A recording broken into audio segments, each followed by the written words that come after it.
हमें जिंदगी में बहुत सारे लोग मिलते हैं। कोई हम पर हाथ उठाता है, कोई इल्जाम लगाता है। हाथ बढ़ाकर उठाने वाला, हाथ से तसल्ली देने वाला, हाथ थाम कर आपको रास्ता दिखाने वाला आपको इसलिए अच्छा लगता है कि वो आपके मुश्किल वक्त में काम आता है। जो दोस्त या जो जानने वाला मुश्किल वक्त में पीठ दिखाकर भाग जाए वो आपका कभी हो ही नहीं सकता। और जब कोई आपके साथ ऐसा करता है तो जाहिर है आपको बुरा लगता है। आप उसके लिए हमेशा कुटते हैं और उसके लिए बुरा सोचते हैं, यहाँ तक के बद्दुआ भी करते हैं। अगर आप चाहते हैं कि आपकी जिंदगी में ये सब ना हो तो आपका हाथ किसी को धक्का देने के लिए, किसी को मारने के लिए या किसी को धुतकारने के लिए नहीं उठना चाहिए, बल्कि आपका हाथ किसी को तसल्ली देने के लिए, किसी गिरे हुए को थामने के लिए और किसी को रास्ता दिखाने के लिए उठना चाहिए।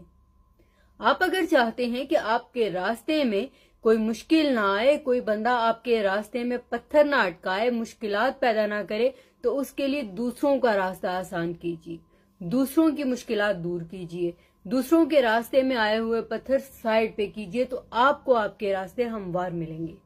क्योंकि रब की जात का वादा है, आप जैसा करेंगे वैसा ही आपको मिलेगा। आपकी नेकी पलटकर आप तक आएगी, आपकी अच्छाई पलटकर आप तक आएगी और आपकी खूबी पलटकर आप तक आएगी। इसलिए कोशिश कीजिए कि जो आप दूसरों से तवक्को करते हैं वो सब क्वालिटीज अपने अंदर पैदा कर लीजिए। क्योंकि आप जिस तरह भी, जैसे भी दूसरों के साथ पेश आएंगे उसी तरह आपके साथ भी होगा। आपकी नेकी डबल होकर आप तक आएगी, आपकी अच्छाई 10 गुना बढ़कर आप तक आएगी और आपकी खूबी जो लोगों तक पहुंचेगी तो आपको इज्जत भी उसी लिहाज से मिलेगी।